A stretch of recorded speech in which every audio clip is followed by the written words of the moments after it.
Hey guys, it's Ginny Silver, and today I want to help you to create your business plan. I'm going to walk you through each step of the way of the important elements to include in a thorough business plan. The template I'm going to use is available in my resource library for my California Entrepreneurs Collect. There's a lot of tools to access. The link to join is in the description down below. Now you can download a simplified version of my business plan template completely for free by clicking the link in the video description and customizing the template with a free account of Canva.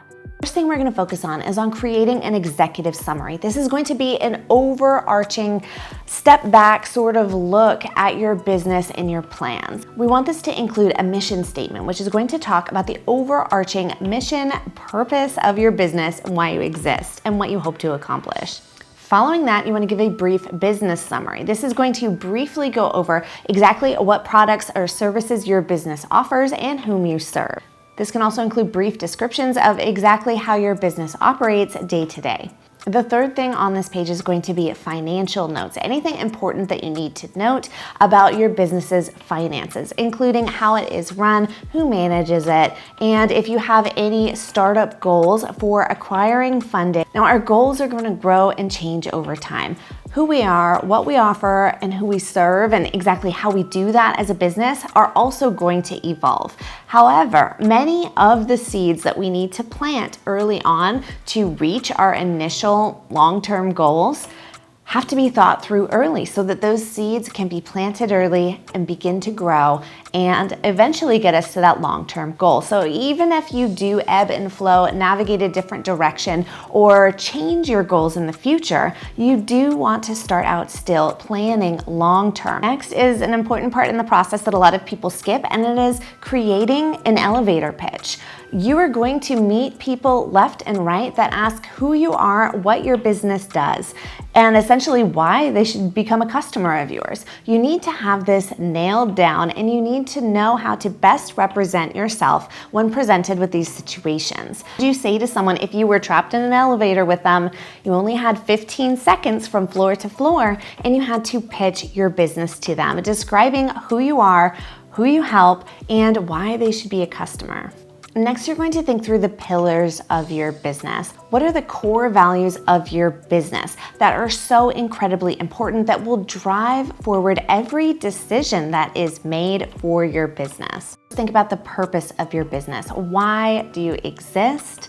And why is your brand important? Next, think about the personality of your brand. Your brand and your business need a voice, a tone, and a personality that speaks directly to your target customers. This is going to help you to further define every action that your business takes and what tone those messages are delivered in by identifying which pillars hold up your business personality. Next, think about your company's values. What are your non-negotiables? What are really important values that you want your company to be a propellant of and to uphold in your business as well as in the community and in the eyes of your customers?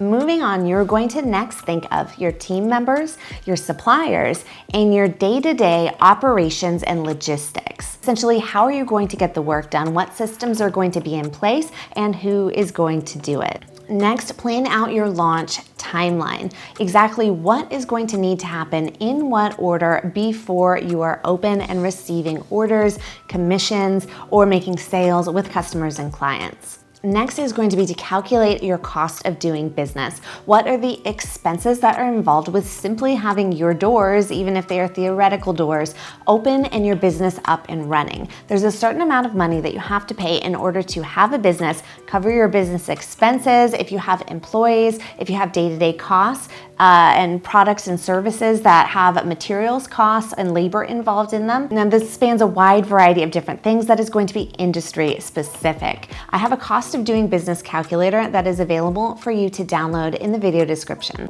Now, once you have calculated out your cost of doing business, the next step is to identify your services, your pricing, and your products.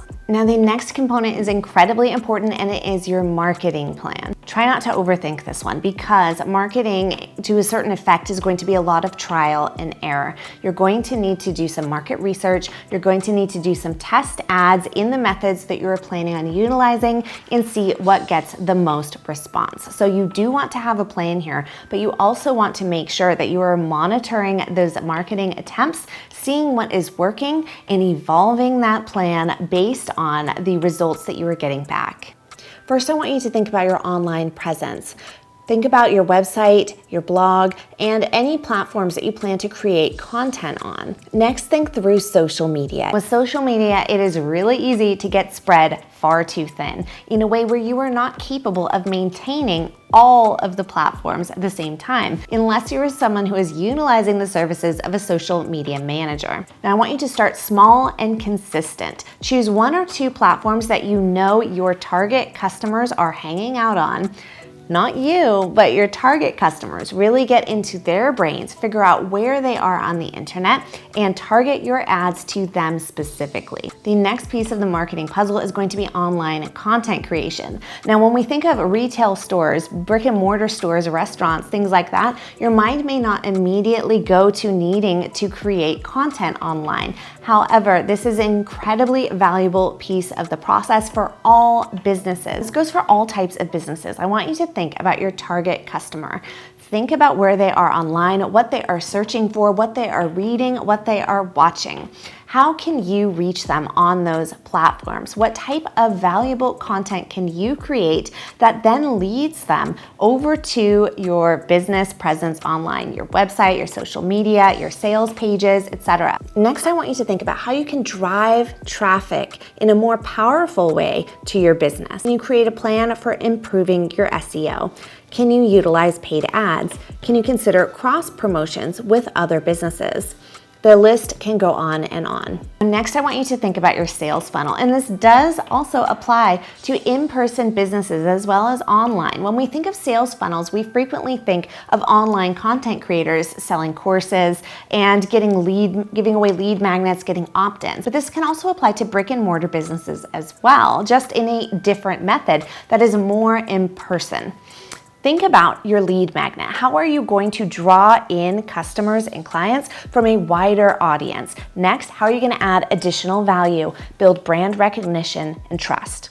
Next, how are you going to offer them something that they can purchase? And finally, once they do decide to purchase, how are you going to upsell them and increase the value of that sale? Next, think through if you will be utilizing influencers and affiliates in your marketing plan. Influencers and affiliates are individuals that make partnerships with brands and businesses in order to share those products and services, share affiliate links, or perhaps test out a product or recommend it to their audience and endorse it in exchange for receiving either an agreed upon lump sum or an affiliate commission every time a sale is made. This can be a powerful tool for reaching your target customers with someone that they already trust. So I want you to think through your advertising budget. How much money do you have to invest in paid advertising and in marketing material? Get some sort of starting point, and then keep in mind that you're going to want to have a plan for scaling up once you begin to reach profitability in your business. Next, think through your workflow and your systems. What are you going to be automating? What tools, platforms, and applications are you going to use in order to streamline your process and make things more simplified and automatic? You want to make sure that you have those basic systems for operation in place before you launch so that you are ready to receive the customers as they come. This includes things like thinking through the process of working with a client from start to finish, the exact transactions that are going to occur, how you are going to collect money, how you are going to send contracts, etc. Think through a roadmap to your business where a customer starts at the beginning from finding you and what process they go through from start to finish. Next, make sure that you have thought through the protocols, standards, and procedures that you're going to be sharing with your customers and clients.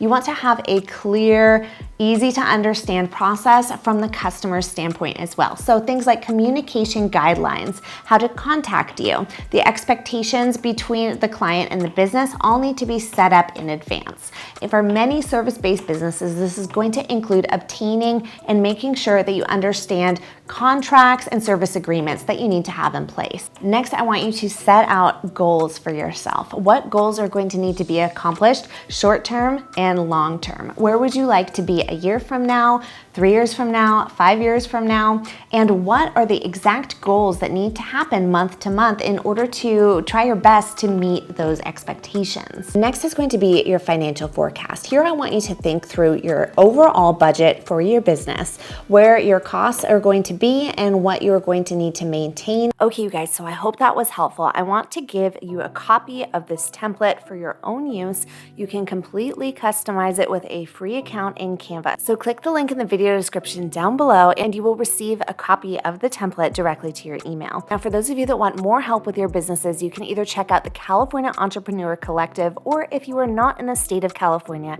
you can access the Entrepreneur's Toolkit, which is a fantastic kit of lots of tools so that you do not have to reinvent the wheel yourself. You can plan, grow, and market your business quickly and easily.